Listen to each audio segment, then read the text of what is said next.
Are we truly prepared for the rising global challenges, or are we actually falling behind? For decades, America's military dominance, it's been sort of a given, right?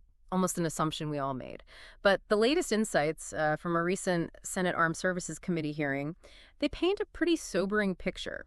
There are deep concerns about our eroding advantages against, well, formidable adversaries like China and Russia. And these nations aren't just catching up. They're rapidly advancing in really critical areas like hypersonics, those super fast missiles and artificial intelligence, even cyber warfare. Yeah, the pace is incredible. What's truly striking, I think, is how they're deploying just about every tool they have, from raw military might to economic leverage, like China's Belt and Road Initiative. Right, the BRI.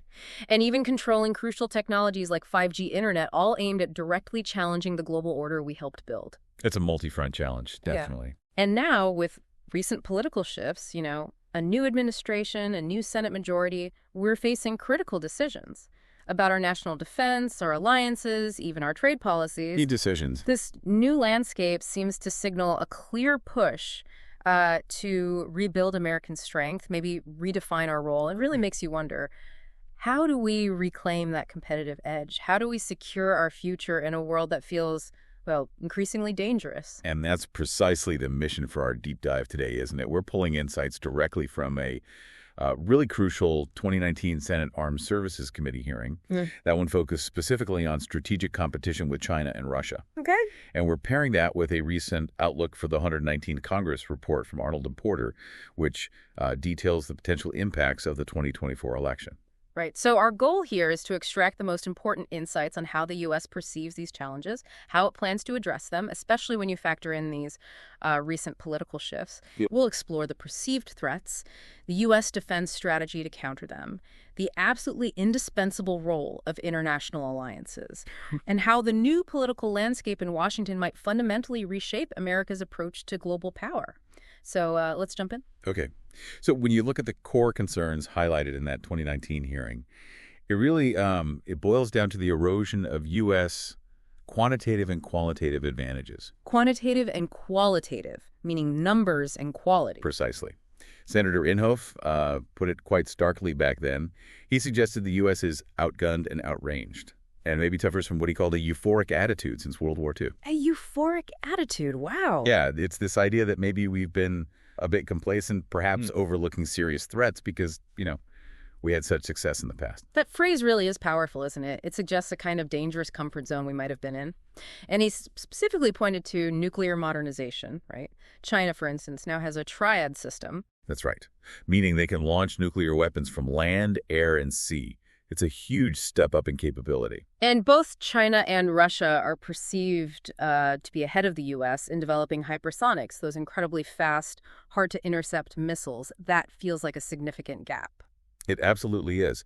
And what's crucial here is how both Russia and China are actively working to undermine the rules-based international order. This system that's been the bedrock of global stability for decades. Right, the post-WWII order. Exactly. The National Intelligence Strategy itself noted that these traditional adversaries are gaining influence. How? By exploiting a weakening international order and what they called increasingly isolationist tendencies in the West. So they see an opening. They do. And this isn't just about military might. They're using all tools of national power, diplomatic, economic, informational, you name it, to advance their strategic interests, often, at the expense of others. And China, specifically, seems to present a truly comprehensive challenge. Ely Ratner, a China expert at that hearing, gave a pretty sobering assessment. He essentially said the U.S. is losing this competition. Yeah, that was stark. And this isn't just a military concern, he argued. It could lead to an illiberal Chinese sphere of influence spreading across Asia and maybe beyond, which he described as deeply antithetical to United States values and interests. That sounds like a fundamental clash of systems. It really is. And if we connect this to the economic realm, China's Belt and Road Initiative, the BRI, it's a prime example of their, let's say, carrots and sticks approach. How so? Well, it gives Beijing considerable leverage over third countries, often leading to what people call debt traps, where nations like Sri Lanka or Myanmar become overly indebted to China, it's a way of exerting influence without firing a single shot. Economic coercion, essentially. And it extends to technology, too, doesn't it? Absolutely. China's push for technological dominance is another huge concern. Companies like Huawei and ZTE are often seen as extensions of its intelligence network. Right, there have been accusations. Accusations of engaging in criminal behavior, like the theft of trade secrets, all to advance state interests. And the 5G future is particularly worrying for many. Yeah, the control aspect. There are real fears over China's potential control of 5G infrastructure, the goal being perhaps to control, access, and exploit data globally. Plus, you have China steadily moving toward dominance of the South China Sea, a critical waterway for both commercial and national security interests. It's truly a multifaceted challenge. Okay, let's shift gears slightly to Russia. Damon Wilson, another expert at the hearing, characterized them as the more immediate short-term threat. Right, because of their intention and the capability to act, as he put it. Something we've seen tragically demonstrated in places like Georgia and, more recently, Ukraine. Which raises that interesting question you alluded to. How can a country with an economy, smaller than Italy or the Netherlands? Yeah, significantly smaller by GDP. How can they show such remarkable military modernization and a demonstrated willingness to use its forces like this? It suggests it's not just about economic size, is it? It's about strategic intent, prioritization, and maybe a different risk calculus. It's quite striking. Senator Inhofe even mentioned, I think, a RAND Corporation study suggesting the U.S. and NATO could probably lose if Russia attacked NATO in certain scenarios. That's alarming. Very alarming. And this isn't just about traditional forces anymore, though. The technology arms, race AI, space, cyber, that's a massive concern now. Huge. Experts widely believe the U.S. is, or this was perceived to be, falling behind in AI, lacking maybe a coherent national strategy. And what's needed there? Well, the hearing highlighted the need for significant investment in human capital, focusing on developing our own talent pipeline, but also adjusting immigration policies to attract the brightest minds globally. That's seen as absolutely crucial for AI development. Makes sense. And on cyber, the U.S. is facing what was described as peer competition, particularly with Russia. The broader technological evolution, as one expert put it, has profound implications on whether free democratic societies really get there first or the authoritarians. Wow. It's about who gets to define the future of technology and, I guess by extension, global power itself. That's the core issue. So, okay, with such sobering assessments of our eroding advantage, the really urgent question becomes, how does a nation like the U.S. reorient its, immense military might to face these new realities? Right. And that's precisely where the 2018 National Defense Strategy, the NDS, comes into play. It marked what Elbridge Colby, one of its key developers, called a fundamental shift for our armed forces. A fundamental shift. And the core idea, preparing for war against China or Russia precisely in order to deter it. Deterrence through preparedness. Exactly. And this shift was deemed urgently needed because, as we discussed, U.S. military advantages had substantially eroded in the preceding decades. So the NDS calls for concentrating our forces. Where? On preparing to fight and defeat China or Russia in strategically significant, plausible scenarios. Think Taiwan or the Baltics. It really emphasizes adopting a competitive mentality. Yeah. Refusing to take American military superiority for granted anymore. And what's particularly insightful, I think, is that the NDS wasn't just some top-down mandate or a purely theoretical exercise, right? Not at all. Yeah. It was described as a comprehensive document. It was informed by extensive leadership engagement, input from all across the Department of Defense, the intelligence community, Congress, outside experts. And wargaming, too. And even rigorous wargaming, yes. Yeah. It really was designed to counter specific, identified threats and adversary strategies. Okay. And a core concept of the NDS is this global operating model, the GOM. That's right, the GOM. This model is specifically designed to defeat Chinese or Russian theories of victory, especially that fait accompli scenario we touched on earlier. Right, the fait accompli where an adversary tries to achieve their objectives super quickly, like an invasion. So quickly that there's no time for an effective international or U.S. response. They grab the territory or achieve the goal before we can mobilize. Got it. So how does the GOM counter that? It breaks deterrence into layers. Exactly, distinct layers. First, you have the contact layer. Okay, contact layer, what's that about? This is about orienting activities in the gray zone, that space between peace and open conflict, often working very closely with allies. And the goal? The goal is to prevent strategic surprise bolster Allied defenses right there on the front lines, collect intelligence, and actively challenge those salami-slicing tactics, where adversaries make small, incremental gains that don't quite trigger a major response. Okay, makes sense. What's next? Then you have the crucial blunt layer. This focuses U.S. and Allied force development, the actual capabilities on delaying, degrading, and ideally denying the enemy's attempt to lock in its gains right at the outset. So stopping them early. Well, it could involve using advanced long-range munitions fired from afar, or having forward-deployed forces ready to create an immediate obstacle, essentially buying time and raising costs immediately. Okay, contact, blunt. What follows? After that comes the surge layer. This is about providing the decisive follow-on force later in a conflict. It leverages the operational and, importantly, the political advantage created by the blunt layer's initial resistance. To do what To exactly? ultimately defeat an invasion and induce an end to the conflict on terms favorable to the U.S. and its allies. And finally, there's the homeland layer. Protecting the U.S. itself. Right. It's Yeah. designed to deter and defeat attacks on U.S. soil, but consistent with still being able to win the fight overseas. Okay, so those are the layers. And the NDS also outlines specific attributes the future joint force needs. Yes, 4 core attributes. More lethal, resilient, agile, and ready. Let's break those down quickly. Lethal. Lethality means being able to strike enemy forces effectively, even without necessarily having total dominance in every single domain, air, sea, land, space, cyber all at once. Resilient. Resilience means being able to operate effectively to continue the mission even while under multi-domain attack from a peer adversary. Agile. Agility is about being operationally unpredictable to adversaries, using maneuver and deception, while remaining strategically predictable and reliable to our allies. I'm ready. And readiness simply means being prepared on short notice for these plausible high-end conflicts, which requires shifting focus, training, and resources away from the prolonged counterinsurgency operations in the greater Middle East that dominated the previous decades. That sounds like a very clear, very ambitious strategy on paper, but were there challenges actually putting it into practice?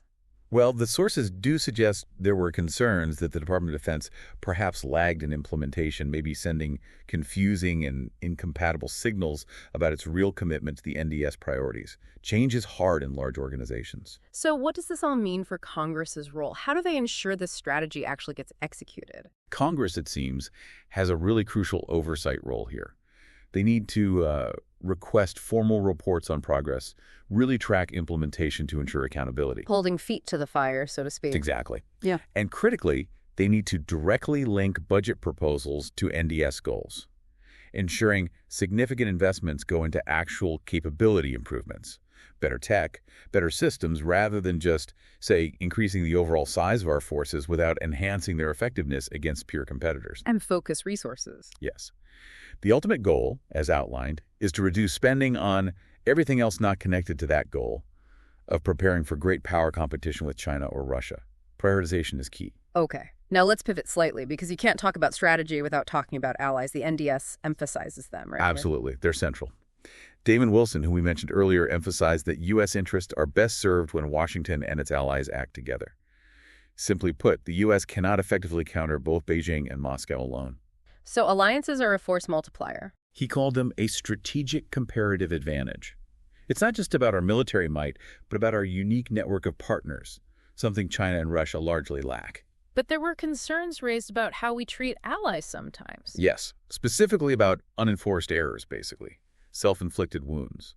Things like certain trade tactics used against Europe or Canada, which can unnecessarily divide Washington from its closest friends. The argument being? The argument made in the hearing was that the U.S. should limit using things like national security justifications for trade challenges primarily to actual adversaries, not hitting allies with friendly fire, so to speak. That makes a lot of sense strategically, doesn't it? You need them on board. You absolutely do. And NATO in particular is considered monumentally consequential. The idea of withdrawing was called a grave mistake of historic proportions. And the NDS calls for strengthening NATO. Yes, specifically substantial near-term investment in Eastern Europe. That means more heavy equipment, more munitions pre-positioned, and ensuring Allied infrastructure ports, railways, airfields is ready for rapid reinforcement in a crisis. But this brings up the burden sharing issue again, right? The 2% debate. It does. There's been significant debate, especially recently, about whether the U.S. commitment to NATO's Article 5, the Mutual Defense Clause, should be tied more directly to allies meeting their defense spending commitments. Like the 2% of GDP target. Exactly. Well, Germany's commitment, for instance, to increase spending from around 1.2% to 1.5% of GDP by 2031 was noted as a start. That 2% threshold is still the widely accepted goal and a point of ongoing discussion. Okay, let's shift focus across the globe to the Indo-Pacific. Who are the key partners there? Key partners highlighted include Japan, Australia, India, Vietnam, and even European allies like the UK and France who have interests in the region. And the overarching concept is the free and open Indo-Pacific. Right. Advocating for democracy, human rights, free trade, and the rules-based international order. It's a direct counter to China's vision. And we're seeing concrete steps. Yes. The U.S., Japan, and Australia announced a strategic action agenda, deepening their cooperation in strategic military intelligence. Japan and Australia are even working on a reciprocal access agreement. What does that do? It basically makes it much easier for their forces to operate in each other's territories, streamlining joint exercises and operations. And India? India is designated a major defense partner with significant and growing bilateral trade, reaching $115 billion back in 2018. And the Europeans are involved too? Increasingly so. The UK has increased its naval deployments to the Indo-Pacific since 2013. They sent a carrier strike group through the Taiwan Strait in 2021. France also maintains an active naval presence, particularly in the South China Sea, to uphold freedom of navigation, and they have a long-standing strategic partnership with India dating back to 1998. So it sounds like there's widespread awareness among allies and partners about the challenges China poses. There is, but the approaches can differ. Affected parties, like some ASEAN nations, for example, might focus more on, say, negotiating trade deals with China, trying to balance economic ties with security concerns. It's complex. And Taiwan's role in all this, it seems absolutely crucial. It is. It was described as perhaps the most vulnerable member of the U.S. alliance architecture in the region. And the U.S. commitment. The U.S. remains committed to Taiwan's defense under the Taiwan Relations Act. But there's also a strong message that Taiwan must demonstrate greater commitment to its own defense. For example, by increasing its own defense spending and, crucially, adopting an asymmetric or porcupine strategy, focusing on capabilities that would make an invasion incredibly costly and difficult for Beijing. Which brings us to arms sales and cooperation. That needs improvement. Yes, experts called for streamlined and liberalized procedures for arms and technology sales and transfers to key partners, and also for more intelligence sharing with states that share U.S. interests, like Vietnam was mentioned. But there are hurdles, like sanctions. Exactly. There was criticism of how COTSA penalties, that's the Countering America's Adversaries through Sanctions Act, have sometimes been applied or threatened against partners like India, Vietnam, and Indonesia. Why is that a problem? The argument is that these penalties can undermine the ability of the United States to create a favorable balance of power in Asia, especially since many of these states have historically relied on Russian arms for various reasons. Imposing sanctions for buying Russian gear might push them away when we need them closer. So the goal should be to help them shift away from Russian arms, not punish them for past purchases. Precisely.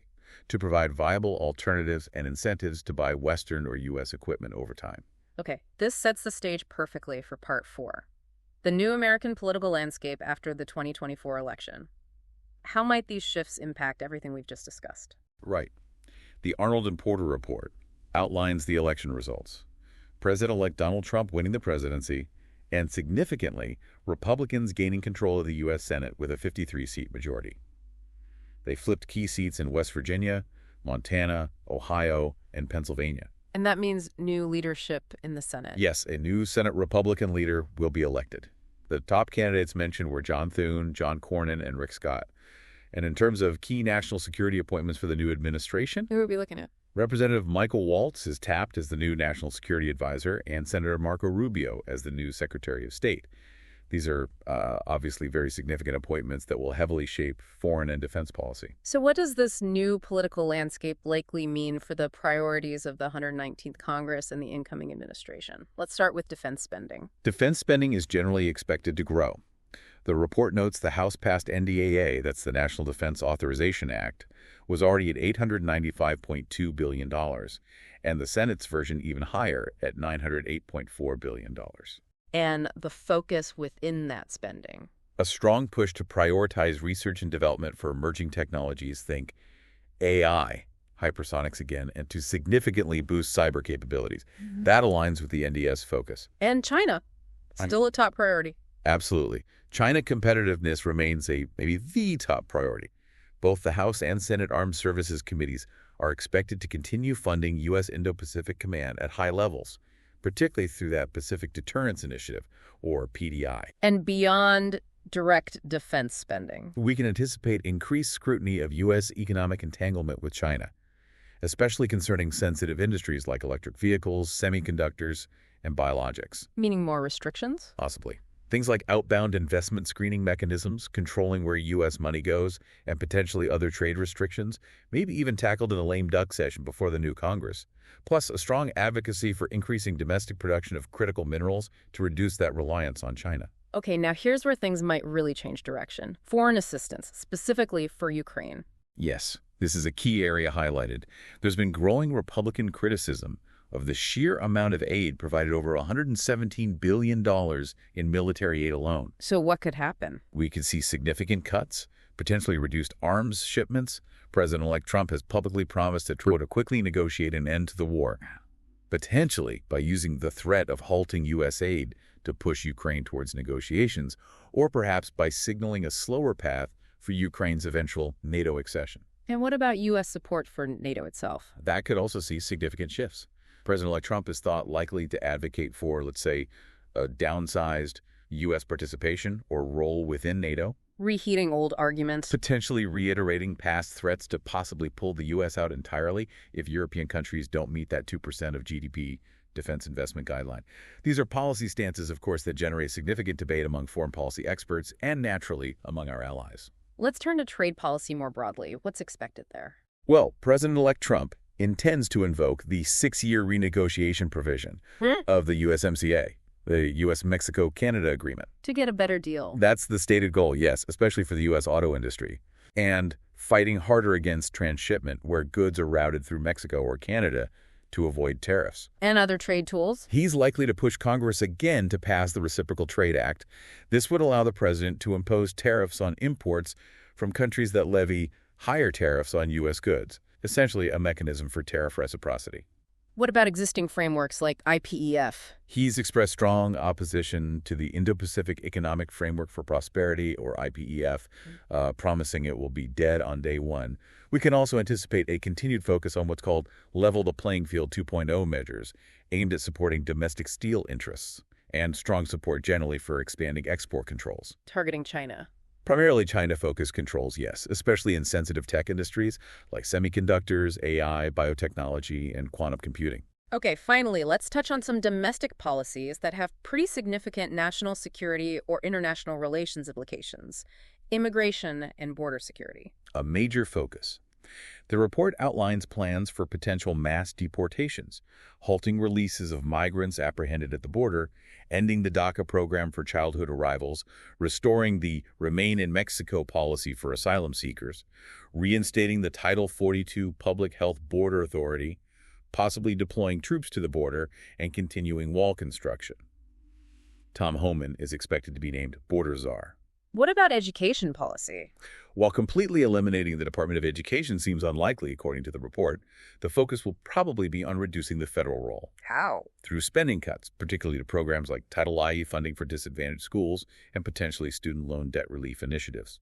Also, eliminating federal support for DEI programs, diversity, equity, and inclusion, and trying to revamp college accreditation standards. And just generally the tone of foreign affairs. It's likely to involve more questioning of U.S. participation in certain international organizations.